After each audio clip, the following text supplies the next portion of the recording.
आज सुनेंगे बैसाख मास की 5 पुण्य फल देने वाली कथा। आप बद्रीनाथ की कहानी जानते हैं? वह जो जगह है जहाँ शिव और पार्वती रहते थे, यह उनका घर था। एक दिन नारायण यानी विष्णु के पास नारद गए और बोले, आप मानवता के लिए एक खराब मिसाल है।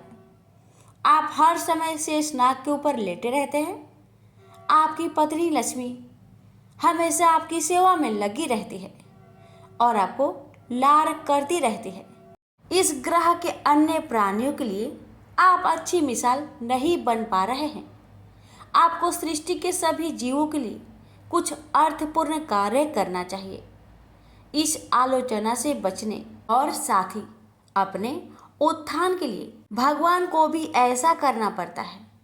विष्णु तप और साधना करने के लिए सही स्थान की तलाश में नीचे हिमालय तक आए।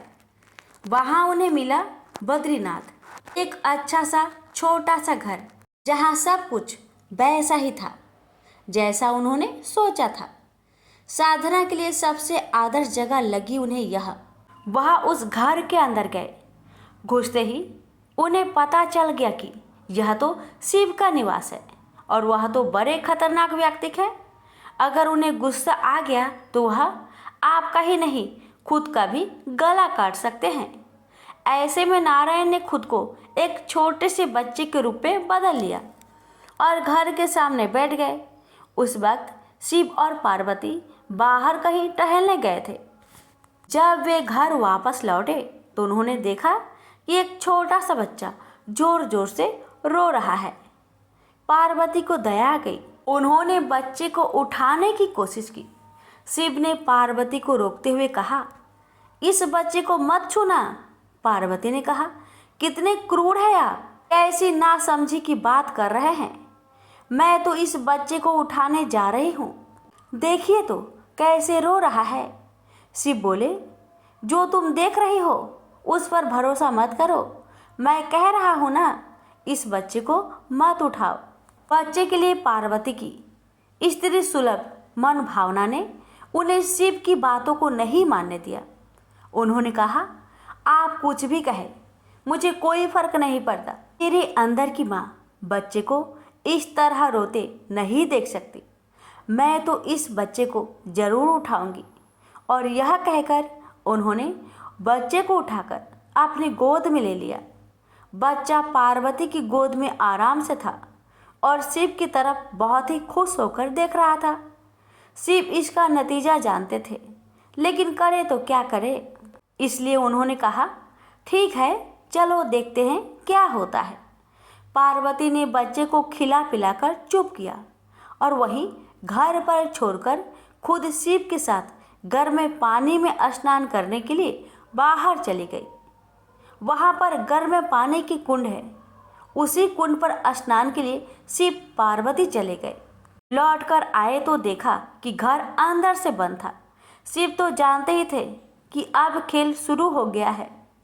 पार्वती हैरान थी कि आखिर दरवाजा किसने बंद किया। शिव बोले, मैंने कहा था ना, इस बच्चे को मत उठाना। तुम बच्ची को घर के अंदर लाई और अब उसने अंदर से दरवाजा बंद कर लिया है। पार्वती ने कहा, अब हम क्या करें। शिव के पास 2 विकल्प थे। एक जो भी उनके सामने है उसे जलाकर भस्म कर दे, और दूसरा वो वहां से चले जाए और कोई दूसरा रास्ता ढूंढ ले। उन्होंने कहा, चलो कहीं और चलते हैं, क्योंकि यह तो तुम्हारा प्यारा बच्चा है, इसलिए मैं इसे छू भी नहीं सकता। मैं अब कुछ नहीं कर सकता, चलो कहीं और चलते हैं। इस तरह शिव और पार्वती को अवैध तरीके से वहां से निष्कासित कर दिया गया। वे दूसरी जगह तलाश करने के लिए पैदल ही निकल पड़े। दरअसल बद्रीनाथ और केदारनाथ के बीच एक चोटी सी दूसरी चोटी के बीच सिर्फ 10 किलोमीटर की दूरी है। आखिर में वह केदारनाथ में बस गए और इस तरह शिव ने अपना खुद का घर खो दिया। आप पूछ सकते हैं, क्या वह इस बात को जानते थे? आप कई बातों को जानते हैं, लेकिन फिर भी आप उन बातों को अनदेखा कर उन्हें होने देते हैं। फिर से बोलिए, हर हर महादेव। माता पार्वती की जय। एक बार गजेंद्र नामक एक असुर था। गजेंद्र ने बहुत तप किया और शिव से यह वरदान पाया कि वह जब भी उन्हें पुकारेगा शिव को आना होगा। त्रिलोकों को सदा शरारती ऋषि नारद ने देखा कि गजेंद्र हर छोटी छोटी बात के लिए शिव को पुकार लेता था, तो उन्होंने गजेंद्र के साथ एक चाल चली। उन्होंने गजेंद्र से कहा, तुम शिव को बार बार क्यों पुकारते हो? वह तुम्हारी हर पुकार पर आ जाते हैं। क्यों नहीं तुम उनसे कहते कि वह तुम्हारे अंदर आ जाए और वहीं रहे, जिससे वह हमेशा तुम्हारे अंदर होंगे। गजेंद्र को यह बात अच्छी लगी और फिर उसने शिव की पूजा की। जब शिव उनके सामने प्रकट हुए तो वह बोला, आपको मेरे अंदर रहना होगा, आप कहीं मत जाइए। शिव अपने भोलेपन में एक लिंग के रूप में गजेंद्र में प्रवेश कर गए और वहां रहने लगे। फिर जैसे जैसे समय बीता, पूरा ब्रह्मांड शिव की कमी महसूस कर रहा था। कोई नहीं जानता था कि वह कहाँ है। सभी देव और गण शिव को खोजने लगे। काफी खोजने के बाद जब कोई यह पता नहीं लगा पाया कि वह कहाँ है, तो वे हल ढूंढने के लिए विष्णु के पास गए। विष्णु ने स्थिति देखी और कहा, वह गजेंद्र के अंदर है। फिर देवों ने उनसे पूछा कि वे शिव को गजेंद्र के अंदर से कैसे निकाल सकते हैं, क्योंकि गजेंद्र शिव को अपने अंदर रखकर अमर हो गया था। हमेशा की तरह विष्णु सही चाल लेकर आए। देवगण शिव भक्तों का रूप धरकर गजेंद्र के राज्य में आए और बहुत भक्ति के साथ शिव का स्तुति गान करने लगे। शिव का महान भक्त होने के कारण गजेंद्र ने इन लोगों को अपने दरबार में आकर गाने और नाचने का न्योता दिया। शिव भक्तों के भेष में देवों का यह दल आया और बहुत भावनाओं के साथ, बहुत भक्तिपूर्वक वे शिव के लिए भक्ति गीत गाने और नाचने लगे। शिव जो गजेंद्र के अंदर बैठे हुए थे, अब खुद को रोक नहीं सकते थे। उन्हें जवाब देना ही था, तो वह गजेंद्र के टुकड़े टुकड़े करके उससे बाहर आ गए। देवताओं ने जो चाहा वह मिल गया। प्रेम से बोलिए उमापति शंकर भगवान की जय। एक समय देवता इंद्र ने उनकी धर्म निष्ठा का परीक्षा लेने का निश्चय किया। इसके लिए इंद्र ने बाज और अग्निदेव ने कबूतर का रूप बनाया। कबूतर बाज के डर से भयभीत होकर महाराज उसी नर की गोद में छिप गया था। उन्होंने जब कबूतर को अपनी गोद में आया देखा तो उसे धीरज देते हुए कहा, कपोत, अब तुझे किसी का डर नहीं है, मैं तुझे अभय देता हूँ। मेरे पास आ जाने पर अब कोई तुझे जकड़ने का विचार भी मन में नहीं ला सकता। मैं यह काशी का राज्य और अपना जीवन तक तेरी रक्षा के लिए न्यौछावर कर दूंगा। तुम भय को अपने मन से निकाल दो। इतने में ही बाज भी वहां पहुंच गया। उसने कहा, राजन, यह कबूतर मेरा भोजन है, इसके मांस और रक्त पर मेरा अधिकार है। यह मेरी भूख मिटाकर मेरी तृप्ति कर सकता है। मुझे भूख की ज्वाला जला रही है, अतः आप इस कबूतर को छोड़ दीजिए। मैं बड़ी दूर से इसके पीछे उड़ता हुआ आ रहा हूँ। मेरे नाखून और पैरों से यह काफ़ी घायल हो चुका है। आप इसे बचाने की चेष्टा न कीजिए। अपने देश में रहने वाले मनुष्य की ही रक्षा के लिए आप राजा बनाए गए हैं। भूख प्यास से तड़पते हुए पंछी को रोकने का आपको कोई अधिकार नहीं है। यदि धर्म की रक्षा के लिए आप कबूतर की रक्षा करते हो, तो मुझे भूखे पंछी पर भी आपको दृष्टि डालनी चाहिए। देवताओं ने सनातन काल से कबूतर को बाज का भोजन नियत कर रखा है। आज आपने मुझे भोजन से वंचित कर दिया है, इसलिए मैं जी नहीं सकूंगा। मेरे ना रहने पर मेरा परिवार नष्ट हो जाएगा। इस प्रकार आप इस कबूतर को बचाकर कई प्राणियों की जान के घातक बनेंगे। जो धर्म में दूसरे धर्म का बाधक हो वह धर्म नहीं कुधर्म है। आप धर्म अधर्म के निर्णय पर दृष्टि रखकर ही स्वधर्म के आचरण का निश्चय करें। यदि आपको कबूतर पर बड़ा स्नेह है तो आप मुझे कबूतर के बराबर अपना ही मांस तराजू पर तौल कर दीजिए। राजा ने कहा, बाज, तुमने ऐसी बात कहकर मुझ पर बड़ा अनुग्रह किया है। तुमने अपनी तृप्ति के लिए मुझसे इच्छा अनुसार मांस ले सकते हो। ऐसा कहकर राजा उसी नर अपना मांस काटकर तराजू पर रखने लगे। यह समाचार सुनकर रानियां अत्यंत दुखी हुई और हाहाकार करती हुई बाहर निकल आई। सेवकों, मंत्रियों एवं रानियों के रोने से वहां कोलाहल मच गया। राजा का वह साहसपूर्ण कार्य देखकर पृथ्वी कांप उठी। चारों ओर बादलों की घटा घिराई। महाराज उसीनर इन सारी घटनाओं से निर्लिप्त होकर अपनी पिंडलियों, भुजाओं और जांघों से मांस काट काट कर तराजू भर रहे थे। राजा का मांस समाप्त हो गया, फिर भी कबूतर का पल्ला भारी ही रहा। अब राजा मांस काटने का काम बंद करके स्वयं तराजू के पल्ले पर बैठ गए। अचानक दृश्य बदल गया। इंद्र और अग्नि अपने वास्तविक स्वरूप में आ गए। देवताओं ने राजा उसीनर के ऊपर अमृत वृष्टि की। उनका शरीर दिव्य हो गया। इतने में ही आकाश से एक दिव्य विमान उतरा। इंद्र ने महाराज उसीनर से कहा, राजन, हम आपकी परीक्षा लेने के लिए आए थे। संसार के इतिहास में आप जैसा त्यागवीर कोई नहीं है। आप अपनी परीक्षा में सफल हुए। अब आप इस विमान पर बैठकर स्वर्ग पधारे। जो मनुष्य अपने शरणागत प्राणियों की रक्षा करता है वह परलोक में अच्छे सुख का अधिकारी होता है। सत्य पराक्रमी राजश्री उसीनर अपने अपूर्व त्याग से तीनों लोकों में विख्यात हो गए। एक बार कृष्ण के जन्म दिवस के अवसर पर सत्यभामा ने सोचा कि वो सबको दिखाएगी कि वो कृष्ण को कितना प्यार करती थी। तो उसने तय किया कि वो कृष्ण के वजन जितना सोना शहर के लोगों में बांटेगी। इसे तुला भार कहते हैं। ये मंदिरों में होता है। लोग एक बड़ी तराजू में अपने वजन के बराबर का माखन, घी या चावल या कुछ और रखकर वो चीज़ लोगों में बांटते हैं। चावल, नमक, दाल या सोना, ये वो कुछ भी आपसे दे सकते हैं जो देना चाहे। ये प्राचीन परंपरा हमारी संस्कृति का एक हिस्सा है। सत्यभामा ने तुला भार की व्यवस्था की। लोग बहुत प्रभावित हुए, पर कृष्ण पर इन बातों का कोई असर नहीं हुआ। वे जानकर तराजू के एक पल्ले पर बैठ गए। सत्यभामा जानती थी कि उनका वजन लगभग कितना है और उसने उतना सोना तैयार ही रखा था। पर जब उसने सब सोना दूसरे पल्ले पर रखा तो कांटा जरा सा भी नहीं हिला।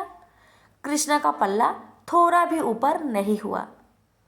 ऐसा ही कुछ तब भी हुआ था जब कृष्ण एक शिशु थे। एक राक्षस आकर उन्हें ले जाने लगा। तब कृष्ण ने अपना वजन इतना बढ़ा लिया कि राक्षस वहीं गिर पड़ा और कृष्ण ने उसके ऊपर बैठकर उसे कुचलकर मार डाला। क्रिया योग में ऐसा तरीका है जिससे कोई योगी अपना वजन बढ़ा या घटा सकता है। ऐसा बहुत सी कहानियां हैं कि ऐसे योगी भी थे जो पहाड़ की तरह भारी हो जाते थे। तो इस बार कृष्ण अपना वजन बढ़ाकर तराजू में बैठ गए। सत्यभामा ने उतना सोना दूसरे पल्ले पर रख दिया था जितना उसके हिसाब से कृष्ण के वजन के बराबर था, पर कुछ हुआ ही नहीं। तब तक शहर के सभी लोग ये घटनाएं देखने के लिए आ गए थे। तब उसने अपने नौकरों से वो सभी गहने मंगवाए जो उसके पास थे। एक के बाद एक वो गहने डालती जा रही थी और सोच रही थी कि काम हो जाएगा, पर कुछ नहीं हुआ। तब उसने वो सब कुछ भी रख दिया जो उसके पास था, पर पल्ला जरा भी नहीं हिला। वो रोने लगी क्योंकि ये सब उसके लिए बहुत शर्मजनक था। सारा शहर देख रहा था। उसके पास पर्याप्त सोना नहीं था। वो जो हमेशा अपनी संपत्ति के बारे में इतनी घमंडी थी, उसके पास पर्याप्त सोना न था और उसे समझ में नहीं आ रहा था कि वो क्या करे। तब उसने रुक्मणी की ओर देखा, जिससे वो बहुत जलती थी और हमेशा परेशान रहती थी। उसने रुक्मणी से पूछा, अब मैं क्या करूं? क्योंकि ये बात सिर्फ मेरे लिए ही नहीं, पर तुम्हारे और हम सब के लिए बहुत शर्मजनक है। मैं क्या करूं? तब रुक्मणी बाहर गई और तुलसी की पौधे के 3 पत्ती उठा लाई। जैसे ही तुलसी के वे पत्ते उसने तराजू के दूसरे पल्ले पर रखे, कृष्ण का पल्ला तुरंत ही ऊपर आ गया। प्रेम से बोलिए श्री कृष्ण भगवान की जय। एक बार की बात है, राधा रानी को एक सर्प ने काट लिया। राधा जी की सभी सखियां दौड़ी दौड़ी माँ के पास आई और कहती है, अपनी बेटी को देखो, एक काले सर्प ने इसे डस लिया है। और राधा के सिर से दोहनी गिर गई और वो बेहोश हो गई। अब इसके विष को उतारने के लिए किसी गुनी को बुलाना पड़ेगा। माँ डर गई और रोते रोते राधा जी को अपने हृदय से लगा लिया। एक सखी कहने लगी, यदि राधा जी को ठीक करना है तो कृष्ण जी को बुला लाओ।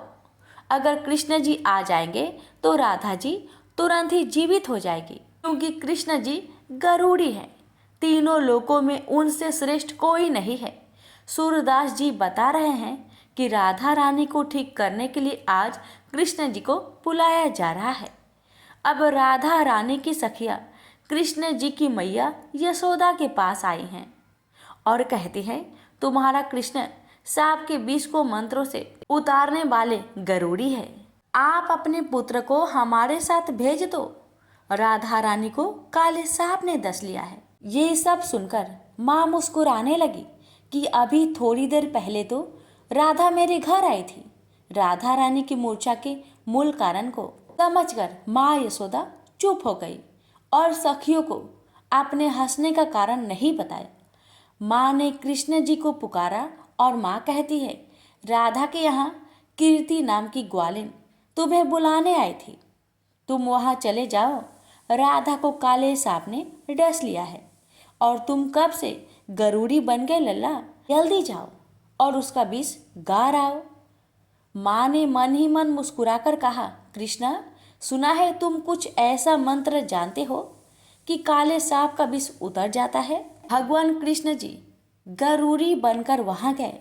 जब वृषभानु सुता राधा ने सुना तो मन में प्रसन्न हुई कि कृष्ण आज मेरे द्वार पर आए हैं और अपने आप को राधा जी धन्य समझने लगती है। प्रेम बस में वह एकदम मुरझा गई और राधा जी की आंखों से प्रेम के आंसू गिरने लगे। राधा को इस प्रकार देखकर माँ भी व्याकुल हो गई। वे समझने लगी कि राधा के एक एक अंग में विष का गहरा प्रभाव हो गया है। माँ रोती रोती व्याकुल होकर इधर उधर फिर रही है। वे अपनी पुत्री को बार बार गले से लगाती है और राधा की दशा देखकर पानी पानी हो रही है। कृष्ण के आने की खबर पाकर माँ दौड़कर आई, कृष्ण जी की पैरों को पकड़ के कहने लगी, हे मोहन, मेरी लाडली बेटी राधा बहुत ही व्याकुल है, कृपा करके इसे ठीक कर दो। माँ चाहे जो समझे, लेकिन प्रेम पूर्ण हृदय के प्रेम भाव को तो राधा और कृष्ण दोनों ही समझ रहे हैं। तब कृष्ण ने कुछ झाड़ फूक करने शुरू कर दिया और राधा जी को स्पर्श किया। जैसे ही उन्होंने राधा जी को स्पर्श किया तो एकदम से किशोरी जी श्री राधा रानी ने आंखें खोल दी। श्री कृष्ण जी वास्तव में बहुत बड़े गरुणी हैं। शरीर का विष तो उन्होंने झाड़ दिया, लेकिन मन और सिर पर प्रेम का जादू कर दिया। अब राधा जी ने होश में आकर अपने नेत्र खोले और आगे कृष्ण जी को खड़ा देखा तो बस एकटक निहारती रही। फिर लाज से एकदम खड़ी हुई और अपने अंग वस्त्र को संभालने लगी। फिर राधा जी अपनी माँ से पूछती है कि आज क्या है, सब लोग इकट्ठे क्यों हैं। माँ ने कहा, राधा, तुम्हें सांप ने डस लिया था और तुम्हें अपने तन मन की सुधि नहीं रह गई थी। माता राधा को बताने लगी कि कृष्ण ने मंत्रों के द्वारा तुम्हारा उपचार किया है। राधा की माँ बार बार कुंवर कन्हैया की बड़ाई कर रही है। माँ ने कृष्ण जी के मुख को चूमा, गले से लगाया और फिर अपने घर भेज दिया। वह कहती है कि माँ यशोदा की कोख धन्य धन्य है, जिससे कृष्ण जैसे सुपुत्र का अवतार हुआ है। इसने तो तुरंत ही ऐसा उपाय कर दिया कि मेरी मरी हुई बेटी को जिंदा कर दिया। माता मन ही मन सोचती है कि राधा कृष्ण की यह जोड़ी तो मानो भगवान ने सोच समझकर बनाई है। वज्र के घर घर में यह चर्चा चल पड़ी कि कृष्ण जी बड़े ही गरूरी है। भगवान ने इस तरह से बहुत सी सुंदर प्रेम लीलाएं ब्रज में की है। प्रेम से बोलिए राधे राधे।